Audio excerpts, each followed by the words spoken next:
Ça c'est la mini-scène et pour aujourd'hui, on se revoit et en cette vidéo. Je vais montrer et tester un projecteur que j'ai reçu il y a quelques bons mois. Quelques bons mois. Je sais même pas si ça fait un an. Bah, je sais pas, mais en tout cas, ça fait très longtemps. Et juste avant ça, bah, je vous souhaite de bonnes vacances. Bonne vacances, voilà. Bonne 2 semaines de vacances. Donc voilà. Donc on va passer bah, du coup au test. Bah, je vais d'abord vous démonter tout, vous montrer la lampe, enlever la vasque et tout, vous montrer derrière. euh, derrière parce que du coup il y a le ballast avec le condo, bah, le condensateur et l'amorceur. Le... Oui, l'amorceur. Et voilà, du coup bah la lampe c'est celle-là qui a été livrée avec, mais j'en ai une autre, la même que j'ai récupérée dans les bacs. Et j'ai plein d'autres lampes en. Bah, pas plein, j'en ai 3 ou 4 autres lampes comme bah, à haute pression sodium, comme ça. Bon, pas de la même puissance. Il y en a une, c'est une 100 watts. Une autre, deux autres, c'est du 150 watts, bah, comme ça. Parce que ça, c'est un projecteur 150 watts. Et encore une autre en 250 watts. Mais ça peut aller jusqu'à 2000 watts en iodure métallique. Là, c'est des lampes pour les studs de foot. Donc c'est énorme. Donc voilà, bon, j'en ai pas parce que c'est très très rare, mais bon, voilà quoi. Donc on va passer pas au démontage, mais genre je vais vous montrer tout. Donc d'abord, je vais enlever ça et je vais vous montrer la lampe et l'étiquette du modèle. Hop, ça y est, j'ai enlevé ça. Et du coup, bah c'est un projecteur de chez Mazda Shuka, fabriqué en Hollande, made in Hollande. Donc Mazda, lampe et appareil d'éclairage, Shuka S150 Mac, une fois max 150 watts. Et bah voilà, du coup IP55 made in Hollande. Voilà, avec une lampe Philips. Alors, je crois que j'étais obligé de l'enlever. Donc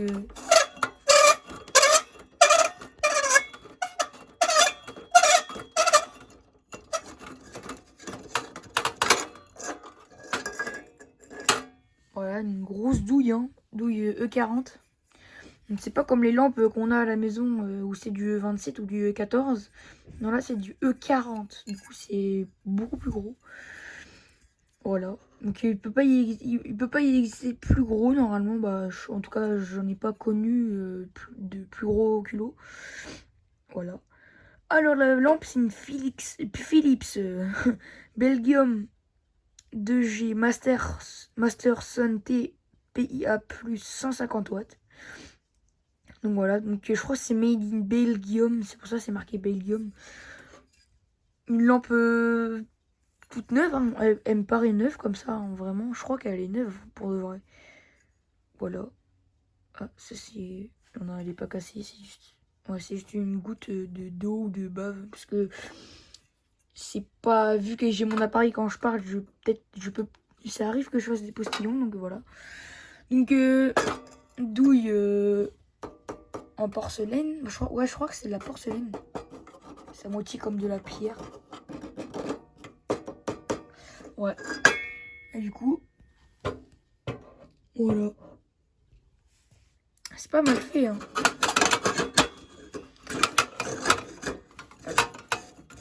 Ce qui est dommage, c'est que j'ai une autre lampe comme ça en 150 watts, mais pas la même forme. En gros, c'est... attendez, je vous dis quand j'aurai vissé la lampe. Du coup, ce qui fait que je sais plus ce que j'allais dire, ce que je voulais dire. Ah oui, j'avais du coup, j'ai une lampe comme ça en 150 watts aussi, mais une Philips aussi, mais en ballon. Genre en gros ballon.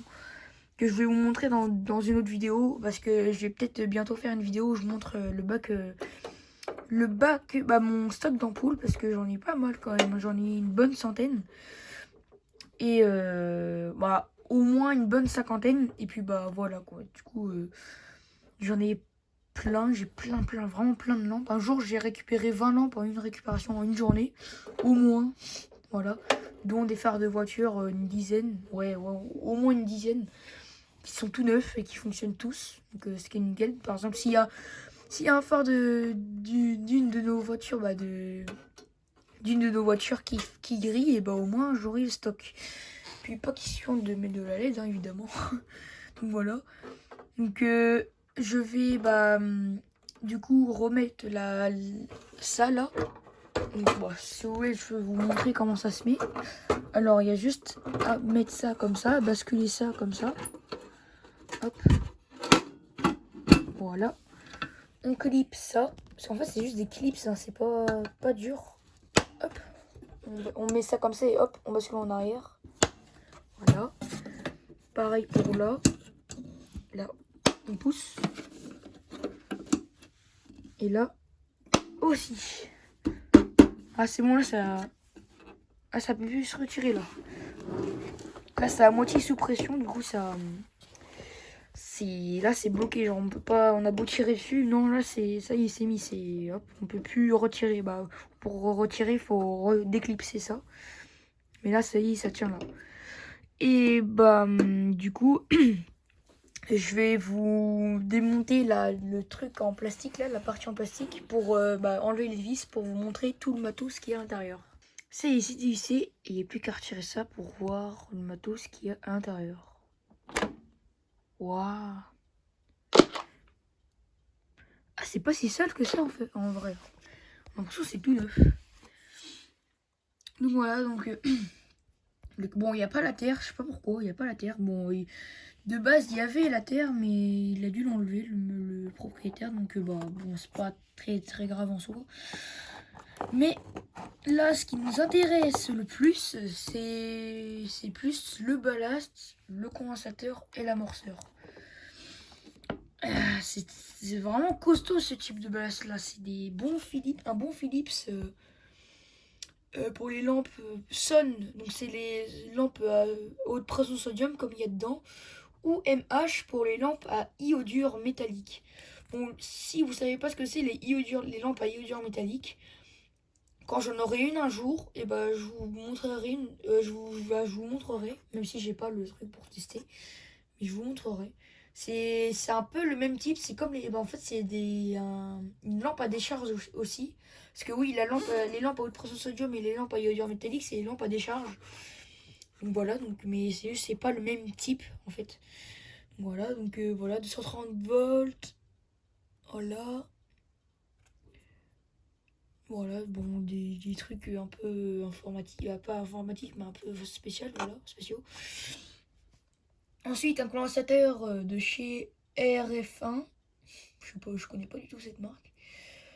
Voilà, 250 volts, je crois, ouais, 250 volts, 50 Hz, voilà. Et un amorceur et pas un amorceur. Voilà, parce que ça se dit pas amorceur, c'est amorceur.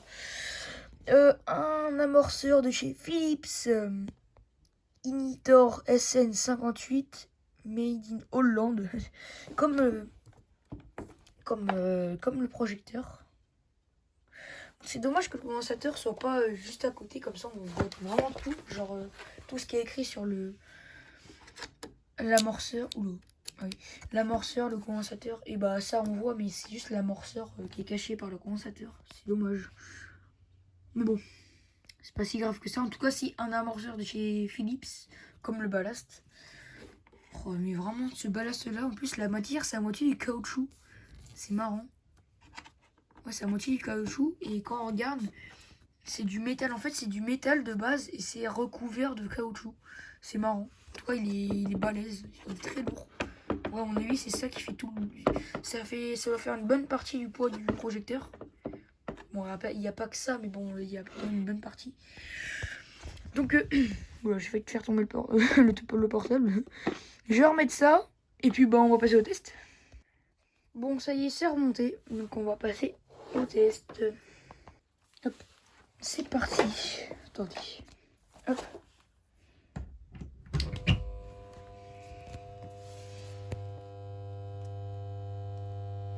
Wow.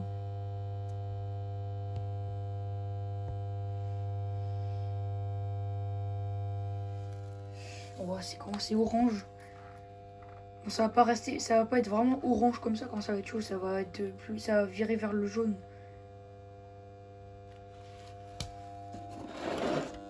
bruit du balasse, par contre, il fait beaucoup de bruit.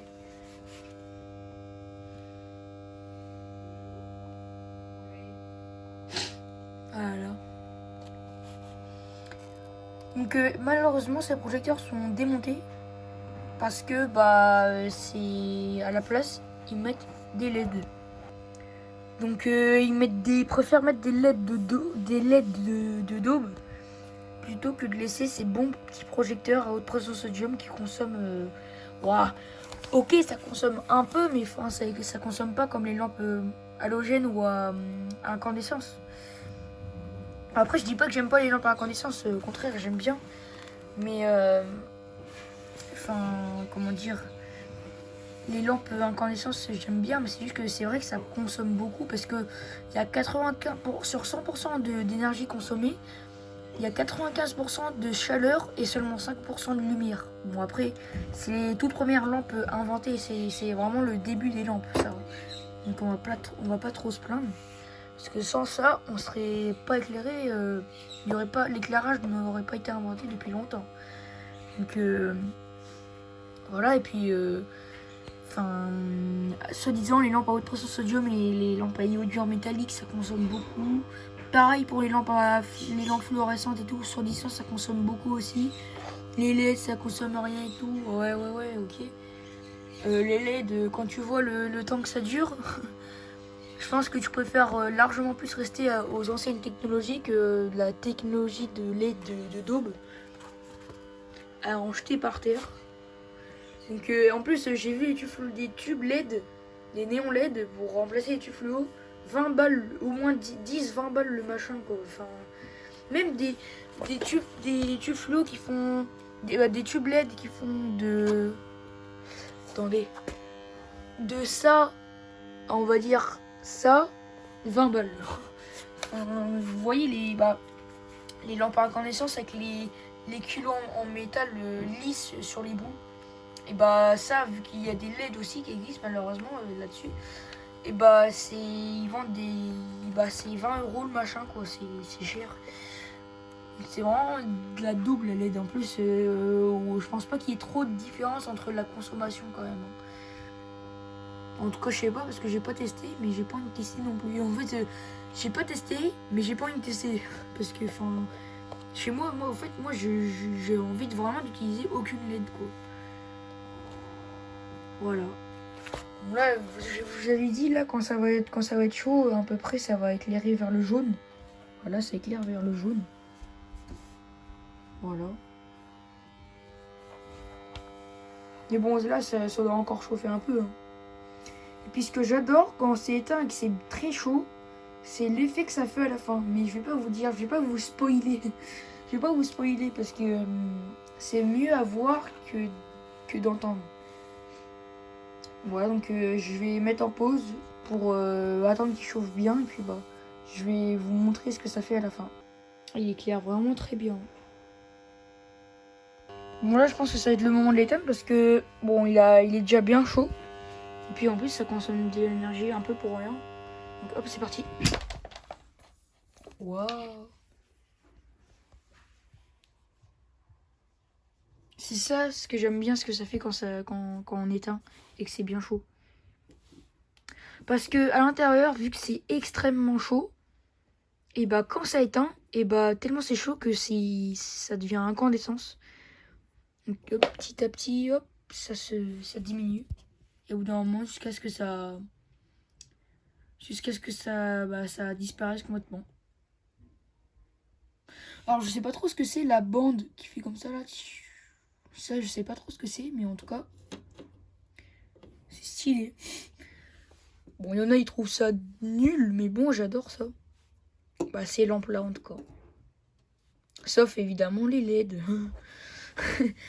Donc voilà, donc et puis bon, vu que là il est pas hyper chaud, et là si je la rebranche, hop, ça va se rallumer, ça va redevenir normal. Mais par contre, quand c'est vraiment allumé pendant quelques heures, et dès qu'on débranche et qu'on rallume tout de suite derrière, et ça se rallume pas direct. Il faut attendre quelques minutes même quelques dizaines, quand c'est vraiment très chaud, faut attendre vraiment quelques bonnes dizaines de minutes pour que la lampe se rallume. Pour que, en fait, faut que vraiment qu'elle refroidisse pour se rallumer. Donc voilà, donc bon là je vais pas le refaire parce qu'en fait ça bousille la lampe. Parce que oui, si on s'amuse tout le temps à faire ça, ça bousille les lampes. Mais bon voilà, je pense pas qu'il y en ait qui s'amusent à faire ça. En tout cas j'espère qu'il y en a qui s'amusent pas à faire ça parce que c'est nul de bousiller des lampes comme ça. Donc voilà, donc j'espère que vous avez aimé la vidéo et puis on se retrouve pour une prochaine vidéo. Au revoir. Salut.